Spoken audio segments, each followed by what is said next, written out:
ಲಜ್ಜೆ ಬಿಟ್ಟು ಕೇಳಕತ್ತೀನಿ, ನನ್ನ ಕಾಮದಾಹವನ್ನು ಈಡೇರಿಸಿ. ನಾನು ಕಾಣ್ತಾ ಇದ್ದು ಇದೊಂದು ಕೆಟ್ಟ ಕೆಲಸ. ನೀವು ಮನಸ್ಸು ಮಾಡಿದ್ರೆ ನನಸ್ ಮಾಡ್ತೀನಿ ಮಾವ. ಬಾಬು, ನೀನು ನನ್ನ ಮಗಳು ಅಂತ ತಿಳ್ಕೊಂಡಿದ್ದೀನಿ. ಲಜ್ಜೆ ಬಿಟ್ಟು ನಿಮ್ಮ ಮಕ್ಕಳ ಕಡೆ ಹೆಚ್ಚು ಹಾಕದ್ ಕರಿತಾ ಇದೀಯ ನನ್ನ. ಇದು ಹೆಣ್ಣಲ್ಲ, ಹೆಬ್ಬಾರಿ. ಈ ಮಡಿಲು ಚಿತ್ರ ಹೊಡೆಯಲು ಬಂದ ಸ್ವಾಮಿನಿನೋ.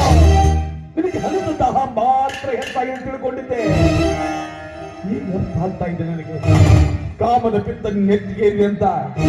ನೋಡು, ಇದನ್ನಿಷ್ಟಕ್ಕೆ ಮರೆತು ನನ್ನ ಮಗನೊಂದಿಗೆ ಚೆನ್ನಾಗಿ ಸಂಸಾರ ಮಾಡ್ಕೊಂಡು ಹೋದ್ರೆ ಸರಿ, ಇಲ್ಲದೆ ಹೋದ್ರೆ ಈ ಮೇಜರ್ ಸೂರ್ಯನಿಗೆ ನನ್ನ ಮುಖ ನೋಡಬೇಕಾದ ವರ್ಷ.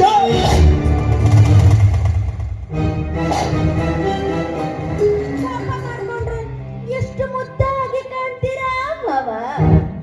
ಇಷ್ಟ ಬಿಡ, ಒಮ್ಮೆ ಮನಸ್ಸು ಮಾಡಿದ್ರೆ ಬೇಡ ಮಾತಾ ಇಲ್ಲ.